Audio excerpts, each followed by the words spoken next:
بسم اللہ الرحمن الرحیم۔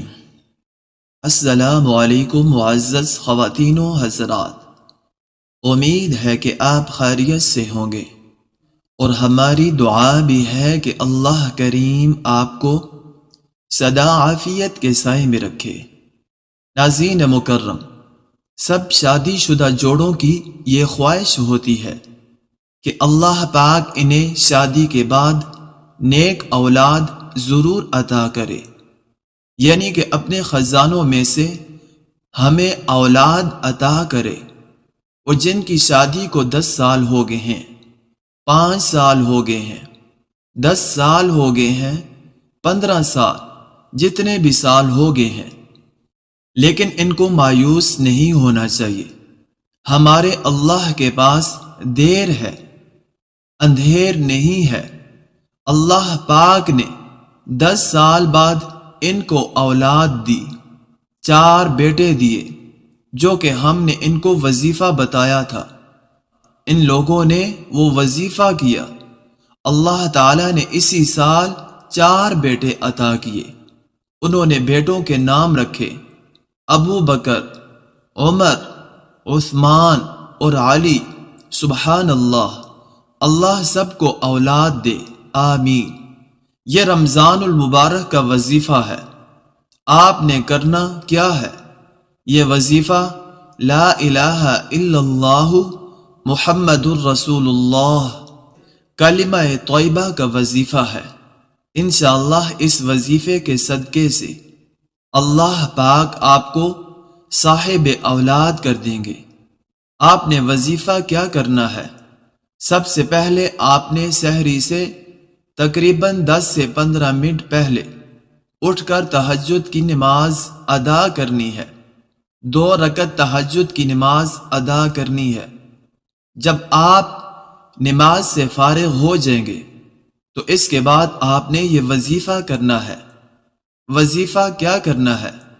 آپ نے سب سے پہلے آپ نے اول و آخر 7 مرتبہ درود ابراہیمی پڑھنا ہے، یعنی نماز تہجد سے فارغ ہونے کے بعد اول آپ نے 7 مرتبہ درود ابراہیمی پڑھنا ہے۔ اس کے بعد آپ نے 1000 مرتبہ کلمہ طیبہ لا الہ الا اللہ محمد الرسول اللہ، لا الہ الا اللہ محمد الرسول اللہ، لا الہ الا اللہ محمد الرسول اللہ 1000 مرتبہ کلمہ طیبہ پڑھنا ہے۔ آپ نے 7 مرتبہ درود ابراہیمی پڑھنے کے بعد 1000 مرتبہ کلمہ طیبہ پڑھنا ہے، اور 1000 مرتبہ کلمہ طیبہ پڑھنے کے بعد آخر میں 7 مرتبہ درود ابراہیمی کا ورد کرنا ہے۔ جب آپ یہ مکمل پڑھ لیں تو آپ نے سجدے میں جا کر اللہ تعالیٰ سے رو رو کر، عاجز ہو کر اللہ تعالیٰ سے اولاد کے لیے، بیٹے کے لیے دعا کرنی ہے۔ رو رو کر دعا کرنی ہے، رو رو کر خوب دعائیں مانگنی ہیں اولاد کے لیے، اور دعا مانگ کر سجدے سے اٹھ کر پھر اللہ پاک سے دعا کرنی ہے اولاد کے لیے۔ جب آپ دعا ختم کریں گے تو اس کے بعد سحری کر سکتے ہیں، اور سحری کرنے کے بعد آپ نے نماز فجر ادا کرنی ہے۔ انشاءاللہ العزیز اللہ رب العزت آپ کی غیب کے خزانوں سے مدد فرمائیں گے، غیبی مدد فرمائیں گے، آپ کی اس پریشانی کو دور فرمائیں گے۔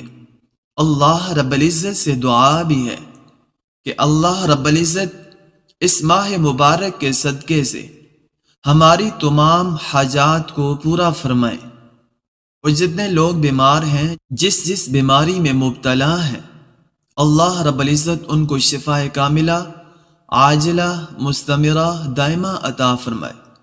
جو بھی جس وجہ سے پریشان ہے، رزق کی وجہ سے پریشان ہے، مالی تنگی کی وجہ سے پریشان ہے، کاروبار کی وجہ سے پریشان ہے، بندش کی وجہ سے پریشان ہے، جس بھی پریشانی میں کوئی بھی مسلمان مبتلا ہے، اللہ رب العزت ان کی تمام پریشانیوں کو دور فرمائے اور ان کی تمام مرادیں پوری فرمائے، ان کی تمام دلی حاجات کو پورا فرمائے، آمین۔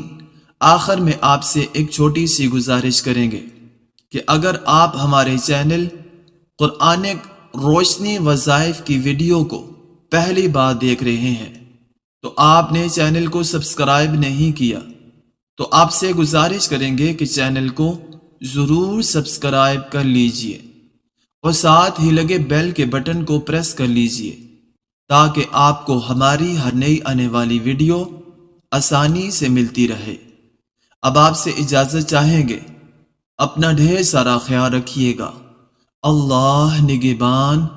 السلام علیکم ورحمۃ اللہ وبرکاتہ۔